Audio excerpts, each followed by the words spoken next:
अस्सलाम वालेकुम students, welcome back to my channel educational tips.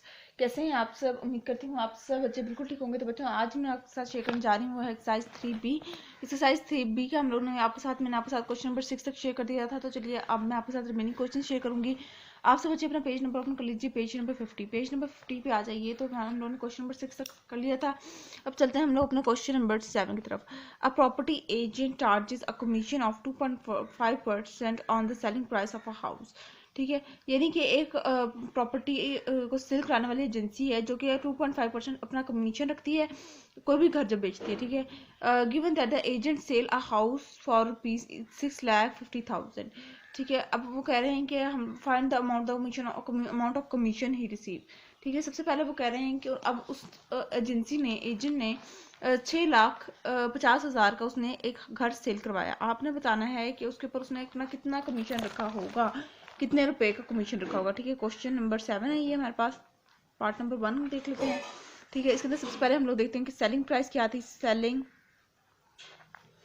Price is equal to 6,50,000, यही था। कमीशन कितना रखना था उसने अपना? Commission 2.5% on selling price. ठीक हो गया। उसके बाद फिर हम लोग किस तरह से करेंगे? अब 2.5% को हटा देंगे तो इसको मल्टीप्लाई बाय जितने का वो जिसकी सेलिंग प्राइस थी उसके साथ मल्टीप्लाई कर देंगे। ठीक है, ये दो जीरो इन दो जीरो से कैंसिल हो गया। 2.5 को हम लोग जब 6,50,000 से हम लोग मल्टीप्लाई करेंगे।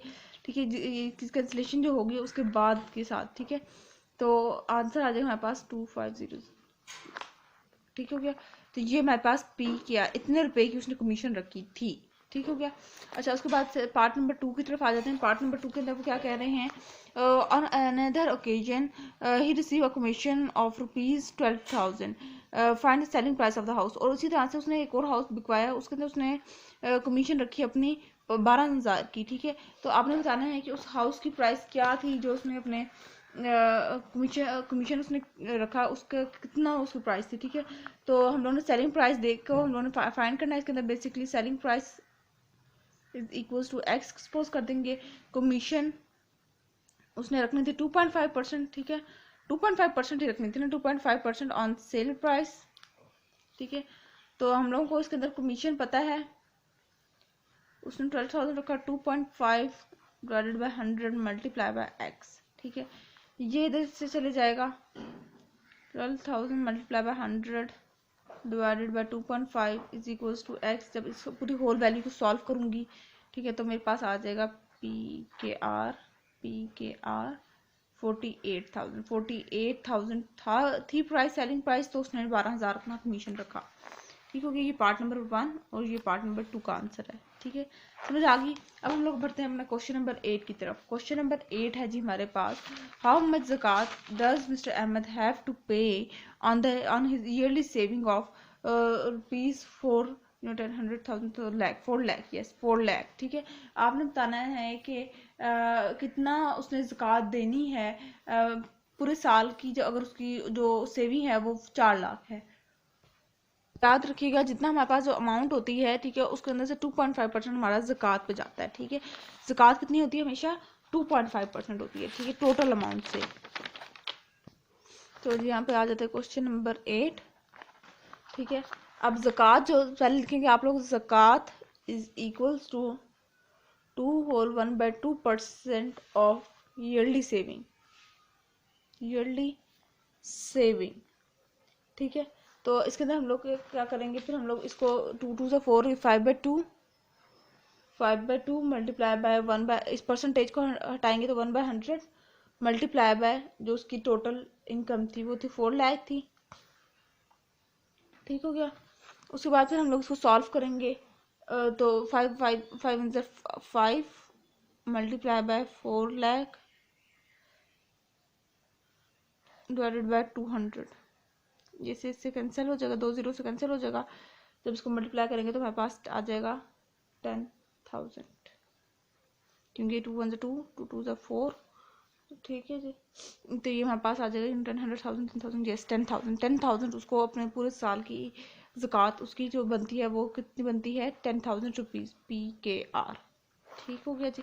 जी हमारे पास क्वेश्चन नंबर 8 था, छोटा सा था। सिर्फ आप लोगों को ज़कात का याद रखना है कि ज़कात कितनी देनी पड़ती है पूरे साल में। 2.5% जो आपकी इनकम होती है, ईयरली इनकम सेविंग में से 2.5% जाती है ज़कात। ठीक है, अच्छा जी ये इसका आंसर हो गया। अब आ जाते हैं हम लोग क्वेश्चन नंबर 9। क्वेश्चन नंबर 9 इसी तरह से छोटा सा आसान सा है। How much zakat should be paid on yearly saving of rupees इतना। ठीक है, अब देखिए क्वेश्चन नंबर 9 ज़कात की ज़कात मैंने आप लोगों को बताया, वही लाइन पहले लिखेंगे, zakat is equals to 2/2% of yearly saving. सालाना जो सेविंग होती है उसके अंदर से ज़कात निकलती है। जो आपने अभी तक माल उसके अंदर से कोई चीज़ आपने ऐसी रखी हुई है, यूज़ नहीं में नहीं है और उसके ऊपर ज़कात बनती है, वो उसमें से 2.5% होती है। ठीक है, अच्छा जी ठीक है। अब 5 इसको 5/2 हो जाएगा। 5/2 मल्टीप्लाई बाय 1/100 परसेंटेज को हटाए तो 1/100 आ जाएगा। ठीक है, मल्टीप्लाई बाय 93800। ठीक हो गया। अब इसको इसी तरह से जैसे पिछले वाला किया था, 5 मल्टीप्लाई बाय 93800 डिवाइडेड बाय 200, ये से इससे कैंसिल हो जाएगा। ठीक है, फिर फर्दर कैंसिलेशन करेंगे तो हमारे पास आंसर आ जाएगा 2345। ठीक है, PKR पाकिस्तानी करेंसी ज़कात कितनी देनी पड़ी हम लोगों को, 2345 रुपीज़ हम लोगों को इसके ऊपर ज़कात देनी पड़ेगी। ठीक हो गया। और ये तो उसके बाद हम लोग आ जाते हैं क्वेश्चन नंबर 10। इसी बाकी क्वेश्चन इसी तरह से छोटे छोटे से हैं और आसान आसान से इजी से हैं। ठीक है जी, क्वेश्चन नंबर 10 क्या है। A farmer paid ₹6,700 as ushr. उशर होता है यानी आपके फसल के ऊपर जो ज़कात होती है उसको हम लोग ज़कात को हम लोग क्या कहते हैं, ushr on his wheat crop last year. उसने ज़कात उसने उशर इतने दिया था। How much did his crop sell for. अब आपने बताना है कि उसकी क्रॉप कितने की बिकी होगी। ठीक है, कितनी क्रॉप से इनकम आई होगी तो उसने इतनी ही उशर दिया। Question number 10। ठीक है, तो क्वेश्चन नंबर 10 के अंदर देख लीजिए, क्वेश्चन नंबर 10 के अंदर उशर जो है, उशर इज इक्वल्स टू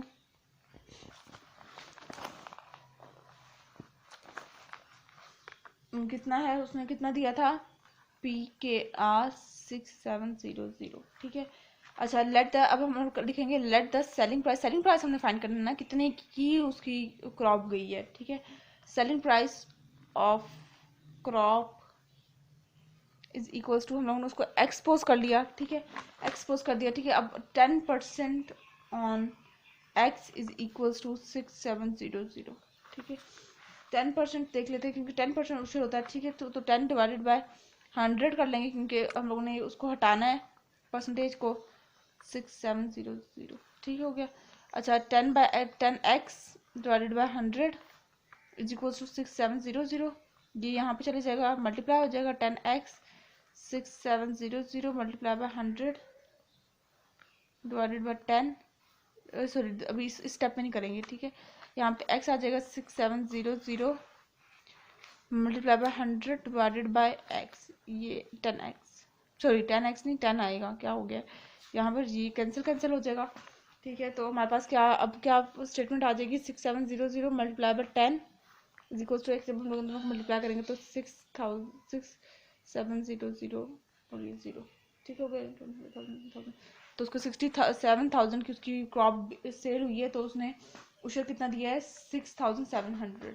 ठीक है, जब उसकी 67,000 की क्रॉप सेल हुई है तो उसने कितना उशर दिया, 6,700। ठीक हो गया, तो ये था आज का लेक्चर क्वेश्चन नंबर 10 तक का। होप्स आपको समझ आ गया होगा। अगर आज का लेक्चर आप सबको समझ आ गया है तो मेरे चैनल को सब्सक्राइब कर दीजिएगा, वीडियोस को लाइक कर दीजिएगा। कोई भी क्वेश्चन हो मुझसे कमेंट बॉक्स में पूछ दीजिएगा, मैं आप लोगों को इंशाल्लाह कोशिश करूँगी आप लोगों को रिप्लाई जरूर करूँ। तो ये था आज का लेक्चर, होप्स आपको समझ आ जाएगा। दुआ में याद रखिएगा, अपना ख्याल रखिएगा। अल्लाह हाफिज़।